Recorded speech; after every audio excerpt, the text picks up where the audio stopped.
Jorge, buen día. Muy buen Bienvenido día. a tu casa. Muchas gracias. Pues es que la producción sigue queriendo sorprenderte y agarrarte con una sonrisa mayor y prepara cosas para este pase. Por ejemplo, ahora preparó algo que es una tendencia que se llama la tendencia Ghibli y que tiene que ver con los avances de la inteligencia artificial. Quizás viste que hubo una tendencia que inundó todas las redes a partir de la nueva actualización del chat GPT, el GPT, que generó que miles de personas subieran a las redes fotos como si fueran personajes de animación de un estudio de animación muy famoso en Japón, el estudio japonés Ghibli, conocido por sus largometrajes como El viaje de Chihiro o La princesa Mononoke. Seguramente ni vos ni yo lo sabíamos, pero bueno, la producción nos preparó una sorpresa que me gustaría que vos mires. A ver, le pido que nos pongan la fotografía de nosotros dos con el estilo Ghibli. Mira, esto es lo que así esto sería si fuéramos los personajes de historietas de la casa más famosa de Japón en animación. Pero también hicieron otros personajes. Permitime decirte que has salido bastante más favorecido vos que yo. Sí, eso es verdad. Yo pedí otras, no sé si las tenemos, pero por lo menos te voy mostrando algunas de los políticos. Por ejemplo, Milei y más con la motosierra. Dale. Alberto, ahí lo tenés. Alberto Kicillof y Larreta durante la pandemia. Entonces tenés la foto original y cómo la interpreta el estudio japonés. Después tenés Alfonsín con Sábato el día que entregaron el informe de la CONADEP. Así lo ponían Alfonsín, evidentemente salió desfavorecido Alfonsín con sus bigotes. Acá tenemos también a Cristina Kirchner, que salió muy favorecida, como verás, parece una princesa quinceañera. Yo me acuerdo que Suar siempre decía que había gente que la cámara lo quería y gente que la cámara no lo quería, ¿no? Que era una frase que había personas que la reproducción a través de una cámara o de filmación o de fotos salía favorecida y otros que no. Entonces uno usaba esa frase, la cámara lo quiere o la cámara no lo quiere. Acá tenemos a Mauricio Macri festejando en La Rosada, al lado de su mujer el día que asumió. Y creo que aquí se nos acabaron todas. Te cuenta, esta inteligencia artificial nos plantea desafíos en distintos campos y Hayao Miyazaki, ahí está, es el director del estudio Ghibli, creador de este estilo en el que se basan estas imágenes, y cuando le mostraron los avances sobre lo que hacía la inteligencia artificial con lo que era su obra, se escandalizó. Si me permitís, te pongo un pedacito del testimonio y le pido a la producción que nos lo coloque. Si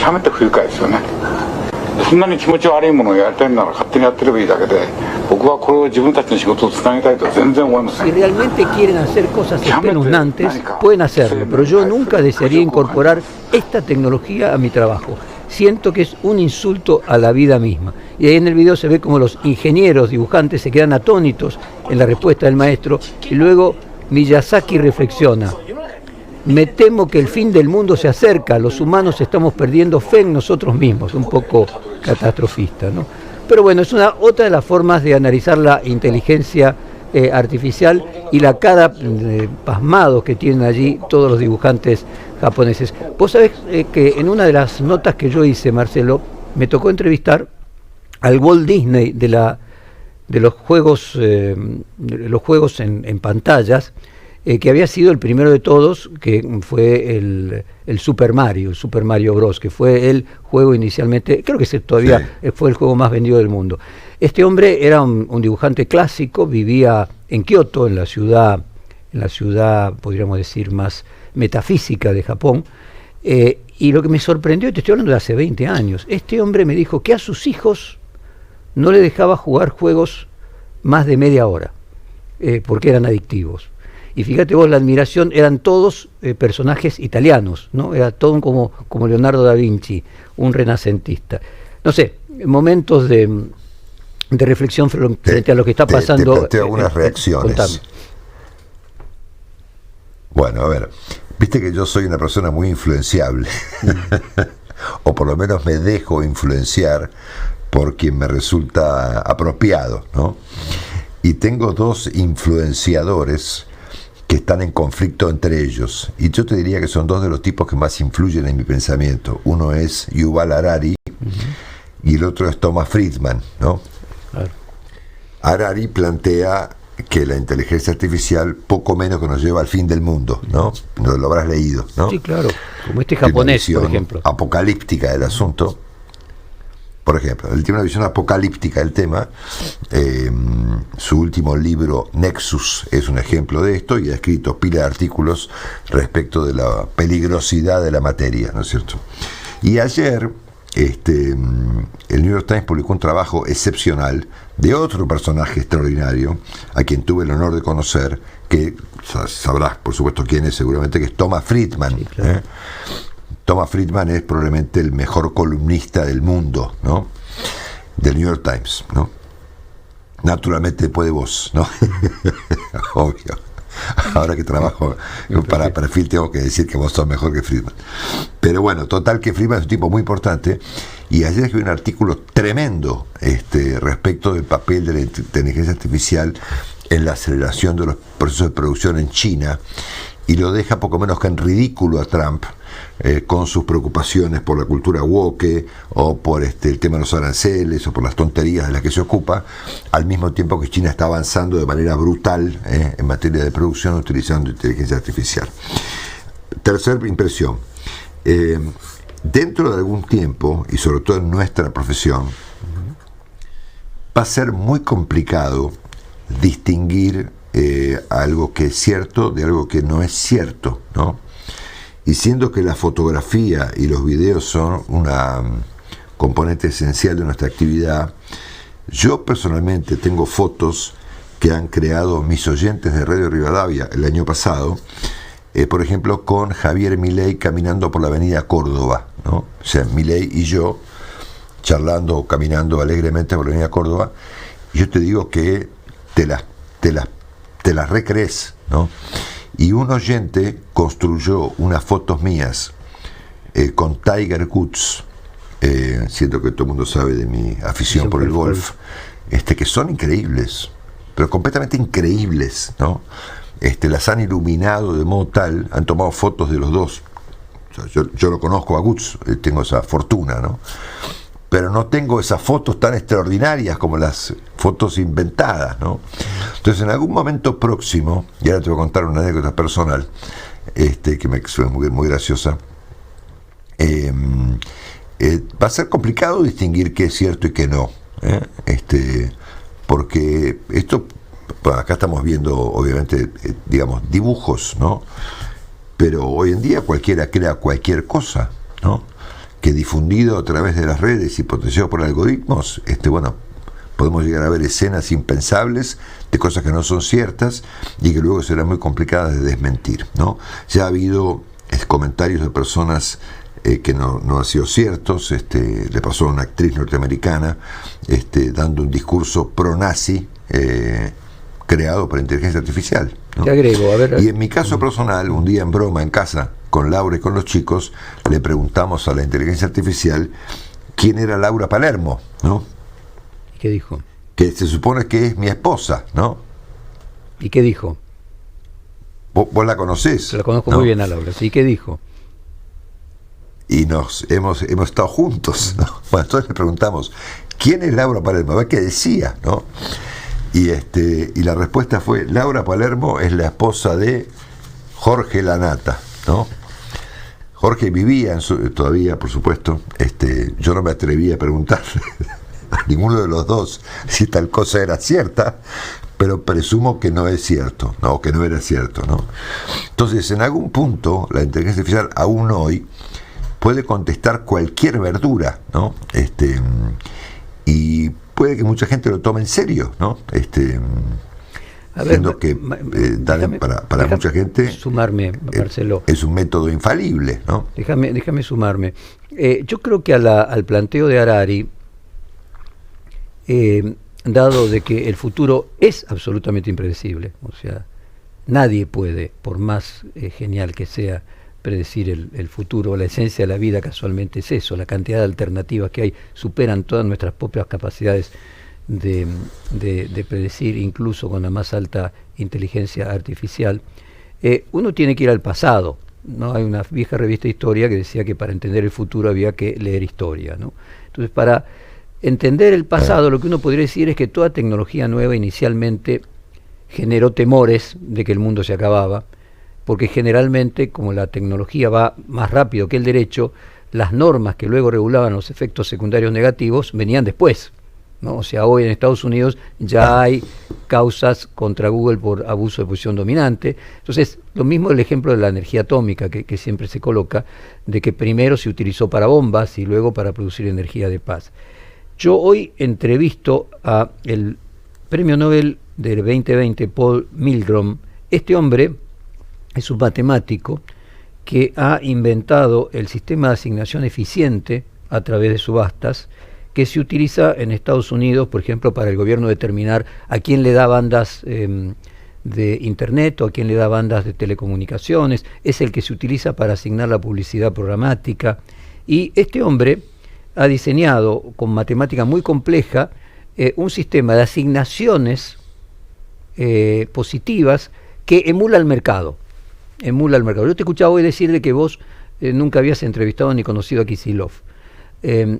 La pregunta será, con una matemática de más alta velocidad que calcule mayor cantidad de alternativas en tiempo real, ¿podrá el gobierno chino, por ejemplo, dentro de 10 o 20 años, lo que no pudo la Gosplan de la ex Unión Soviética, que no tenían ni computadora, lo hacían con ábaco, decidir antes que el mercado las preferencias del mercado? Porque finalmente el mercado es un sistema de comunicación. Entonces, hay toda una discusión de que si las computadoras hubieran estado inventadas en 1917, la Unión Soviética hubiera podido crear un mercado sin mercado. Entonces, cada una de estas cosas a uno la aterra. ¿Te imaginas una especie de Estado que decide por sí? Por ejemplo, en Rusia, la Gosplan decidía de qué color iba a ser el vestido de 15 de ese año, cuál iba a ser la muñeca para las de 8 años, cuál iba a ser la muñeca para las de 9, y era un trabajo muy difícil, porque tenía que predecir las tendencias que suponían, hacía focus group, que suponían que las chicas o los consumidores iban a tener. Ahora, esto es lo que hace finalmente Google y Facebook con la publicidad programática, o lo que hace, por ejemplo, Netflix, suponiendo cuáles son nuestros gustos. Entonces, si se pudiera predecir las tendencias y los gustos de los seres humanos, se podría crear un mercado virtual. Y cuando escuchás eso, claro que te aterras. Yo como humanista, yo soy optimista respecto de que las tecnologías finalmente son domadas por los seres humanos para el bien en su gran mayoría, ¿no? Esa es mi perspectiva. Creo que Harari es catastrofista, sí. Pero bueno, viendo personajes como Trump, ¿qué podríamos decir, no? Claro, obviamente. Pues es que yo soy un poco catastrofista. O sea, el ser humano es bastante, ¿no?, peor que la tecnología, digo. Si hemos creado a Trump, ¿de qué nos vamos a quejar de la inteligencia artificial? Sí. Y si miramos la historia, como decís vos, para tratar de entender el presente o el futuro, la historia hoy se parece, la actualidad se parece mucho a momentos de la historia bastante dramáticos, ¿no? Sí, 1933. Por ejemplo, al año 39, ¿no? O del 33 al 39, ¿no? Sí. Y hay otra persona que ha influido mucho en mi catastrofismo, que es tu amigo Jorge Fernández Díaz, sí, que es otro catastrofista. Sí. El rey del adjetivo, como le digo yo, es el rey del adjetivo.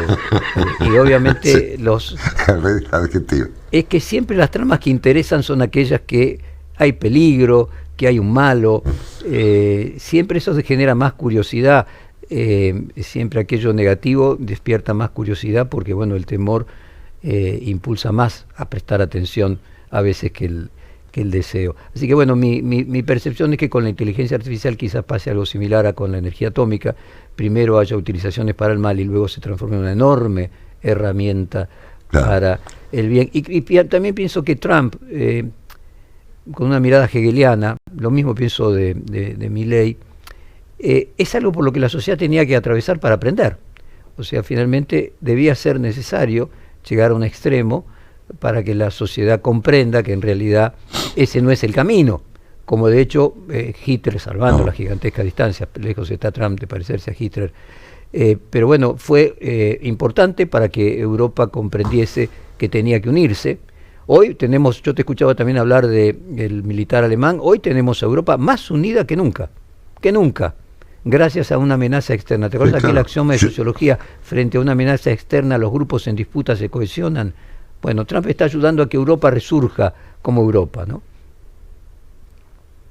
Mira, hay dos cosas que en mi carrera de relator de noticias nunca había visto, ¿no? La primera, que fuese noticia Canadá. ¿Viste?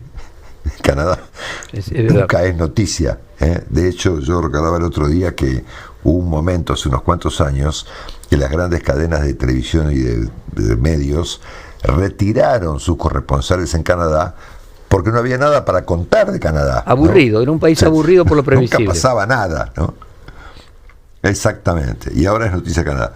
Y la otra cuestión que te iba a comentar es lo de este señor Breuer, la más alta autoridad alemana en materia militar. Yo no recuerdo haber visto públicamente jamás un comentario público, y nada menos que en la BBC Londres, de un militar alemán.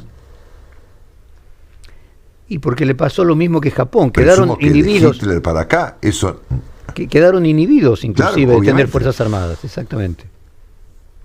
Sí, sí. Y lo que este hombre plantea es una carrera, ¿no? Él plantea una carrera, a ver quién llega primero a disuadir al otro, ¿no? Eso es lo que el tipo, este señor se llama Breuer de apellido, ¿no? Y sus comentarios fueron publicados por la BBC hace 48 horas, ¿no?